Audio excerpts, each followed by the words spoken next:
Hello and welcome to the video where Steele and I review movies. We both equally want to be here to review movies. That's right, Vince. On Steele and Vince's Happy Movie Time Hour, it's just two good friends talking about movies. So a little bit of background on it. We saw this movie because we got some early screening tickets. And I think I was the one who was like, Vince, look, there's pre-screening tickets to it. And what was your reaction, Vince? I'll go. Because I honestly thought the trailer terrible. Terrible. The part with the rainy, like, it's raining and he's in his little jacket and he's like putting the boat in the water. I thought that was cool. Mm. And then like the part where he was in the basement and he was like, "You'll float too. You'll float too. You'll float too." I was just like, this is terrible. And then the clown goes, "Ah." I think before seeing the movie, you made a comment like, Steele, are you ready to love the Losers Club? Yep. Because that's what the internet's been saying about The internet loves the Losers Club. And I was so ready to hate him. the sort of gimmick, I guess, of 13, 14-year-old kids say bad words in a movie, like that's been done a lot, Yeah. but I don't think I've ever seen a movie where children use the F word more. So there was a time in the movie where I was like, wow, there's so many characters, and they've like started all these plot lines, and I felt like all of the like endings to their plot lines were going to be really rushed or like just forgotten about. Mm. And I kind of think of that with the little fat boy. I forget his name, but He's fat kid. In this movie, you have fat kid, main kid, Jewish kid, mean kid, asthma kid, girl kid, and black kid. yeah, Like, that's the cast. they were all good.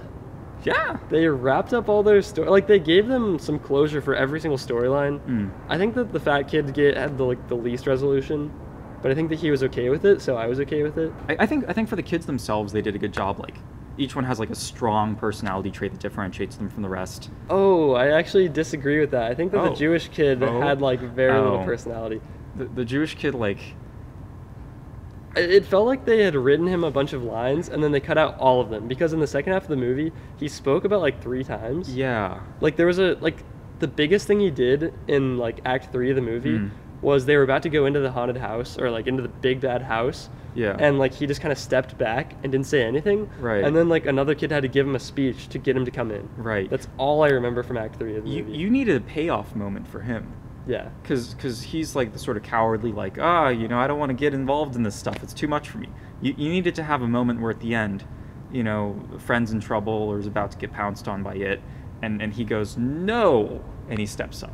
For the most part, they do a great job with the kids, their personalities and whatnot, making them each fun individuals. The problem for me, I think, is that they introduce them all separately. Well, no, that's not true. They first introduce Main Boy, Asthma Boy, Mean Boy, and Jewish Boy all in the same scene. Mm-hmm.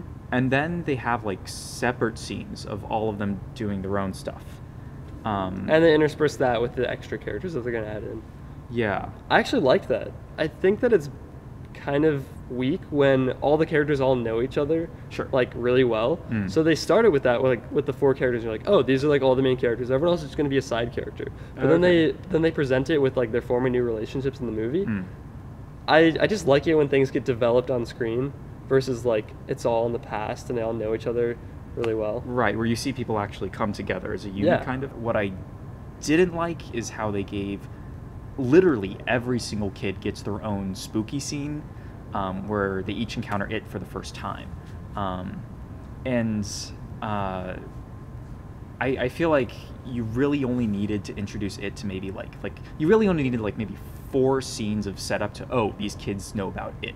I feel like there were just like many opportunities where you could have cut it down. It's a valid critique. Mm. There's probably about 15 to 20 minutes in there that they could have cut out. Yeah, definitely. But I actually really enjoy just like living in the world. I don't always need to be watching like extremely big plot moving to like be enjoying myself, Mm. because I really just enjoyed like the unnecessary shots of like their like movie theater, like seeing what's playing at the dairy movie theater. I definitely don't think that a lot of it was necessary. Like when the Jewish kid was at the church, like I think we could have just cut out his plotline entirely because they seemed to scrap at the end of the movie. It doesn't really matter. He could have just been there the whole entire movie. He could have been in the background But- without any lines at all. I think they could have done that, and I wouldn't really have cared. Yeah, he doesn't really do much. Like I agree on the atmosphere. Like they do a really good job of building the feel of the town. I mean, I guess it's because they continue to repeat it over and over again with every scene. But every scene they introduce an environment that's like kind of fun or interesting. Like you know, the main kid's little brother's bedroom. Something that's safe, like the Yeah. library. And then they introduce an element of sort of discomfort to it. The best horror movies are the ones, I keep saying this over and over again because I don't like the jump scare horror movies that are just like the setting does not matter. I Mhm. like it when it takes the everyday and the ordinary and like the safe and like makes it scary, where they literally they all go to their safe spaces, and then those are the ones that get turned around in them. That's a good point. Yeah. Like the girl hides away from her dad, so she goes to the bathroom. The Right. bathroom becomes the place where she has her first encounter with it. Oh, that's a good point. Like the chubby kid goes to the library because he has no friends and he has nowhere else to go, and then that's where he first experiences it. So yeah, like in terms of the creature itself, like I have no prior knowledge. I've had no exposure to the book or the miniseries or anything. So I kind of thought that it was just a clown, and it would just be a clown. And I don't know, clowns have never scared me. I was kind of like judging from the trailer with the clown going, ooh. I thought it was going to be a lot of like a creepy clown, like saying like clowny things, like, you know, come on, kids, let's enjoy the circus. Except he would say it like, come on, kids, I'm going to eat your flesh. Yeah. You know, like, and it would like be constantly like him being funny and then like creepy, which they do a little bit of. In the first scene where we see him, he's like you smell that? That's like cotton candy and popcorn. You like popcorn, right? And then pop. yeah, and then by the middle of it, it's just like, I'm gonna feast on your flesh and eat your fears or something like that. Yeah. And then eventually he just becomes really creepy and it's awesome because it's like it just shows him like losing control because like when things are business as usual for him, when he's like awake and like killing people, he's constantly feeding off their fears. But when he feels them start, like the tide starting to turn, is when he jumps to being straight evil, which makes them actually fear him less. Yeah, and he becomes more ferocious, less jokey, and he just kind of becomes a monster at the end. Yeah, which ultimately leads to his downfall. Yeah, I kind of wish we got more of it being of Bill Skarsgård playing the character, because for a lot of it I felt like it was like CGI and like special effects, and like the special effects are all good, they're all implemented appropriately. I really liked, I think, the production design with this, the direction, the cinematography, the feel of the town, as you were saying. Like it goes nicely between these quaint, you know, just like scenic environments of kids having a fun time in the lake, and then those scenes just sort of slowly just sort of shift, like, you know, the cameras start changing, and things just become more and more off. Yeah, I was talking with somebody, and they were saying the haunted house, they felt it was like very movie haunted house. I would definitely agree. Yeah. I honestly didn't care though, and I'm usually the person that says that setting is like the most important thing, or one of the most important things. I would say they do set up the setting though. Yeah. Like they do establish the setting. They established the town really, really well. They established like the geography of the house, so we were never like in the action scenes in the house. We were never like, where are we? They like explored the town on their own, like walking around and biking it. Yeah. Then they looked at the map of the town and like literally showed us where everything was. Like, here's the house, here's the well, and then we went to the house and the well and everything. So I think that it's actually fine that they like it was kind of a stripped down version of what it could have been. You mean for the haunted house? The haunted house, yeah. Huh. Stripped down in like what sense? I mean, like at one point there was like a bunch of cobwebs and stuff, and that like looked like it could have been from literally any movie. Sure. So I didn't mind that it wasn't like fully fleshed out, Okay. and it maybe even helped tell the story a little bit better. So what you're saying is like the focus on the haunted house is just placed primarily from like it's on the kids. Like, okay, it's a creepy house. here are kids and they're scared. Yeah, and we can fill in anything any gap in the setting establishment from our own like cultural memory because we've seen this a million times. Okay, yeah, that's so fair. like they didn't put a huge emphasis on it because Yeah. it didn't really matter. Yeah, that's a good point. Like I definitely feel like the haunted house did feel like it was a movie haunted house. Yeah. But I didn't care because the whole movie. Did you say it kind of felt like a fairy tale? Yeah, I think you said that. Yeah. it's definitely a fairy tale. Yeah. Yeah.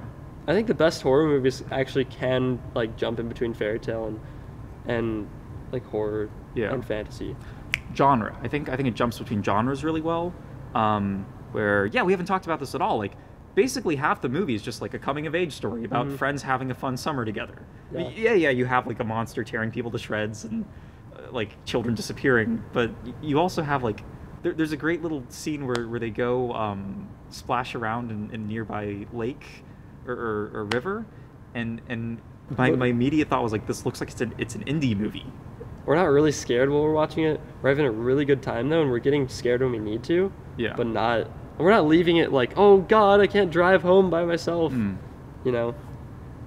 I'm scared for the characters. I think that's the big thing that separated this from a lot of other horror movies. You're scared for the characters, not for yourself. Yeah, like a lot of horror movies, they rely, obviously on jump scares, but then also suffer from not having any memorable or likable characters, and it's just kind of like, here's something spooky, and like you're scared of the monster or the concept behind the monster. But in this, the only times I was like, was because when the characters were at danger. Yeah, this is someone I like, oh no, the clown's getting close. Yeah, I totally agree. Yeah, I came out of it not fearing a clown, but like fearing that my characters would die. Yeah. And then this is definitely a spoiler that there's going to be a part 2. He said it. We can cut this out, but there's going to be part 2 where they're older because apparently the book has them as older, like 27 years later. My first thought was like, oh God, they're going to kill my characters, and the second thought was like, oh no, what if the actors they get aren't good enough? Here's my dream cast. Ready? Dreamcast. Brendan Fraser, Nicolas Cage. Oh, Amy Adams. She will 100%. Amy Adams will definitely play the girl. She would naturally. Dude, Tom Hiddleston could play one of them. Tom Hiddleston? Yeah. He's a little young, isn't he? He's like 30, 35 maybe. Ben Affleck. He's like he's gonna have a lot of free time after he fires himself from his Batman movies. The Rock can play one of them. Doesn't even matter who. We need you, Rock. You'll make it better. You make everything better. The lights turned off, so we should definitely like wrap this up. Agreed. Yes. My final conclusion about it is that I really liked it. I think I would watch it again, only because it's because I didn't pay for this ticket that I think I would go see it in theaters again. Okay. I enjoyed it as an experience. Like it very much is a surface level movie for me, where you get all of the thrills just right on the surface. There's nothing really to dig into. All the emotions, all of the excitement is just presented. What you see is what you get, and for what the movie is, that works perfectly. So I'd say probably a low 7. Let's go low 7. What about you, Vince? What would you give it? I would probably give it an 11.5 out of 13.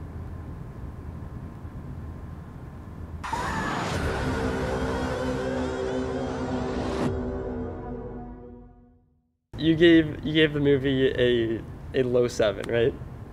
Yes, I said this literally just 20 seconds ago. Vince. So speaking of Furious 7, is it Furious 7? What? All right, so I have this idea that I really need to share. Wait, did you just connect me giving it a 7 to the movie Furious 7? The Rock's character from Fast and Furious and Vin Diesel's character really hate each other. They're like car parachuting around, and they somehow get into Derry, and they're like cars crunch into the ground, and when they do, they like open up the wells, or not the well, the like tunnel system, because the street always wins in the street fight, and they end up in the tunnels of it, and they wake up it, and so they're really mad at each other because each thinks that the other one sabotaged the entire mission, and so they start like fighting each other, but then it like wakes up and it tries to like fight them. And so basically, like, they're using it as a weapon. The Rock will punch it into Vin Diesel, like knock him over. They'll just keep pushing him around, and it is just like, let me go back to sleep. Yeah, and then it's like,